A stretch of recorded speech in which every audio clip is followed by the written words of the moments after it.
First schedule deals with entries, and this deals with deed, because you're not to apply now the provisions of the Constitution of India, and they are all incorporated in the Constitution of India as applicable to Jammu and Kashmir.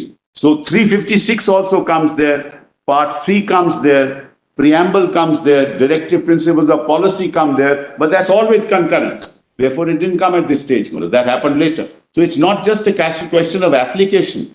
It's a question of substantive understanding of what 370 is. Even if you want to apply a provision without modification, you need consultation with respect to or concurrence. There is no third way of doing it. 246 shall apply subject to the provisions of paragraph 2 of this order, and clauses 2 and 3 of 246 shall not apply. So you can't pass a law. So what is the effect of clause 2 and 3 of article 246 not applying in relation to the state? Because the residuary power is with the state. No, but 246(2) refers to the power of Parliament and the state to enact laws on the concurrent list. That's fine. No, but if 2 is not applicable, then neither the state nor the Parliament can enact a law on the concurrent list. It's because of 1B, Malad. It only tells you the methodology, Malad. That's all. The point is, what my lord is putting to me is, the president can exercise powers under 370, dehors a modification. That's an exercise of plenary power. That's what my lord is putting to me. But Malad, this clearly shows that even that exercise has to be done with concurrence. If it relates to the concurrent list and consultation if it relates to instrument of accession, can't be done any other way. So it's not a matter of practice alone. It's the substantive interpretation of 370. Kindly see the first column, Malad. All the articles apply. Part 9, Part 11, Part 12, Part 15, Part 16, Part 17, Part 19, Part 20, everything applies. But in those parts, there are exceptions and there are modifications. That's set out in the third column. Nobody disputes that. The whole part applies. Clause 3 of the order seems to suggest that the only provisions of the Indian Constitution which would apply to the state of Jammu and Kashmir are those which are specified in the second schedule, and that too with the modifications which were made. Absolutely. That's our submission, Madam. And then this is superseded by the 1954 order. For example, Part 3 at this stage was not to apply now. It's not in the second schedule. Let's go to this now the 54 order. 54 order. That's what. So, Malad, supposing the entire constitution was to be made applicable, Malad, it will require concurrence, no? Only some are applicable, some are not yet applicable. You will see that 356 comes later. 356 doesn't come at this stage. That would also require concurrence, and concurrence was taken. So any provision of the Constitution of India which relates to the concurrent list would be made applicable subject to the concurrence of the state government. Consultation and concurrence, instrument of accession and concurrent list. And Article 1 and 3 are out of it. So the exception made here is the entire constitution is adopted subject to the modification made there. Unlike other than 1 and 3. Other than 1 and 3. 1 and 3 is already there. That's right.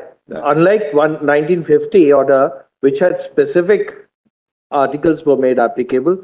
Now the entire constitution. No, because 356 was not applicable at this. No, but there would be a clause in this saying 356. It's part by part, not two minutes. Part by. See Part 1, Part 2, Part 3. It's part by part. It's not all. Is 356 specifically excluded? No. At this stage. Excluded. It would be excluded after at this Part 5. You have Part 9. Yes. Come to page 15. 356 is excluded. Yes, so the entire constitution was made applicable by the 1954 order, except to the extent of exclusion. Well, this Part 5 is State 11 straight away. There's no question of the entire constitution being included. Just 1 minute. Mr. Sibal, my learned brother may be, if with respect, right. I'll tell you another reason. I'll give you another, just apropos what fell from Brother Sanjeev Khanna. Just see now Part 3. First, we'll just see one small provision, Clause 2. Clause 2 of the Order of 1954. Correct. Yes. It says the provisions of the Constitution, which, in addition to Article 1 and Article 370, shall apply in relation to the state of Jammu and Kashmir, and the exceptions and modifications shall be as follows. Now, one thing is very interesting. The word only, which we found in the 1950 order, has been deleted in the 1954 order. Right. So only goes. Yes.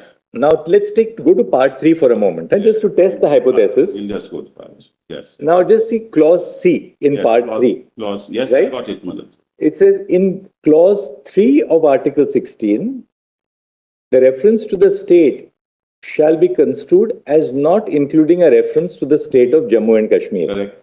Now, if we see Article 16(3) of the Constitution, Yes. it says nothing in this article shall prevent Parliament from making any law prescribing in regard to a class or classes of employment or appointment to an office under the government or any local authority within a state or any requirement as to residence within that state or union territory prior to such employment or appointment. Right. Now, if the entirety of clause 16 were not to apply to Jammu and Kashmir, Yes. what was the reason for saying that only clause 16(3) will apply subject to these modifications?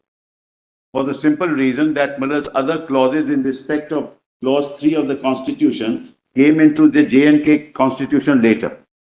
And I'll show that to your Lordship. But is it your contention, therefore, that entirety of 16 applies? 16(1) didn't apply to the Jammu and Kashmir?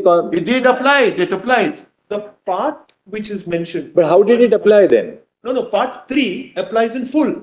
When it says part, your Lordship may see they have a serial number and then they have A, B, C below each of these parts. So when they mention the part applies in full. Now, in that part, A, B, C will tell you the exception or modification of the provisions of the Constitution in that part.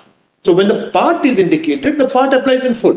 In the 1950 order, it was column. So in the second. That's what I was saying. See, in the earlier, the manner of printing of the two notifications Yes, slightly that's all. That's very good. In the first one, has been there is a honestly column, approved. it is an article. Yes. Then what is the exception sort of Correct. carved Correct. out? And the modifications. Now it's Modification exception carved out. So now In it's. this, the way it is printed as I see it, Yes. when they say part 3, it means part 3 applies, but these exceptions and modifications. column of modifications which were there Yes. are specified underneath it. That's Exactly. exactly That's what it is. exactly- Nothing, no difference. Other than what has been exclusively excluded, Yes. the rest of the part 3 applies. That's correct. That's all that there is. That's all. This is simple. Like I 16, think 1 and 2 apply. this is simple. Just come to page number, internal page number, the first page, page 10 of the Page notification. 10, okay. The provisions of the Constitution. Yes. This means the entire provisions of the Constitution. Page 10, your Lordship's PDF page 10? Yes, Yes. that's a notification, 14th May 1954. 2, clause 2. The Page provisions. 13, not 10. 13 of the Or page 13. Yes, Yes, 13. yes, page Yeah. 13. You're right. The provisions of the Constitution, Yes. which in addition to Article 1 and 317, Article 317, Yes. because that's covered by 3. Yes, yes. Now, the provisions of the Constitution refers to the entire provisions of the Constitution. Correct, correct. Yes. Shall apply in relation to the state of Jammu and Kashmir. Full stop. Yes. Which, Second- the word second- have left the word out, which. Yes, I'm aware of that. That second part says the exceptions and modifications subject to which they shall also apply shall be as follows. Correct, correct. So thereafter, the exceptions are carved out Yes. with regard to each part of the provision of the Constitution, which are either not to be applicable or applicable with modification. Correct, correct. And if you go down, it specifically says 356 is excluded. Yes. In case this was specific inclusion, they need not have specified 356 is excluded, because by implication 356, if not mentioned in the schedule, would have been excluded. With the greatest respect, when you say, kindly read it, just see, kindly see part 18. The very fact that some articles have been Kindly see excluded, page 18, kindly see page 18. PDF page 18. yes, 352, the following new clause shall be added. Above that, correct, part 18. correct. And therefore there are exceptions. We are then at item. But the part applies, but there are exceptions and modifications. So like part 18 applies, for example, part 18 applies, Yes. the modification is specified below that. Yeah. Then small clause B, 13, part 3, small Well, b. therefore, there is no dispute on The that. entire Constitution has been 356, applied. 357, They will accept what Exactly. So these three these three articles are part. Kindly see, and also it says the provisions which shall apply shall be as follows. Which shall apply. They are enumerating the provisions, that's all, Madam. The next after that is what are the modifications? Yes. Or what is omitted. So That's right. mostly they are modifications, but some are omissions. Yeah. For example, in part 19, if you see, Yes, I have it. Article 362 and 365 are omitted. Omitted, yes. 366 clause 21 will be omitted. Omitted, correct. Otherwise, the whole of part Will apply. other than this will apply. That's right. The approach is instead of going provision by provision and enumerating 395, they went part by part. And they said this whole part applies subject to. But But ultimately, what about those parts which are not specified as parts? They don't apply. No, that is a problem. I'm not sure you're right on that. You may not be right on that. We have, in fact, in volume 1, we have the Constitution of India as applicable to Jammu and Kashmir, which shows that this is how it was. Part 4 won't apply. No, not at this stage. Not at this stage. Part 3 did not apply till 1954. Preamble did not apply till 1954. That's exactly the way they proceeded. well, that's the only. And this is significant. Yes. So part 4A is omitted at that stage. 4A came later anyway, but part 4. The one way to look at it is part 4 will absolutely apply, of course, but without any modification. But With where respect, there is that's not the modification, then understanding- specify. That's not the understanding of the government of India then. That's not the understanding of the state of Jammu and Kashmir then. That's not the understanding, Malad, of any authority then. Malad, now we are saying, no, that was all wrong. Actually, everything We're not applies. saying, we just And they don't, discussing. and you don't need consent. Mr. Sibal, as I see it, as I said, Yes. every order Yes, extended different parts of the Constitution that's right. to Jammu and Kashmir. Now, if a particular provision is with modification, it says so. Now, it may be by provision wise, Yes. or it may be part wise, Yes, it may be by any method. correct. But it keeps on extending by the Yes, orders yes. which are passed. Yes. So first one was provision wise in a sense. This one is part wise because practically the whole part was to apply Yes, with certain modifications. that's correct. To the extent that it is not to be applied, it is excluded. That's right. That's the only submission. That's the only, and in any case, Malad, 1 and 3 are, 1 and the 370 are excluded. That is from because of the first notification, separate clause C was made. That's correct. Clause C was made for Article 1. So, Malad, this argument then doesn't take us anywhere because we are dealing with 370. We are not dealing with any other part of the Constitution. So we can, Malad, interpret the orders any which way you want, but it cannot touch 1 and 370. The two major points to my mind are this. One is your submission that Article 370 has acquired a permanent feature of the Constitution. Yeah.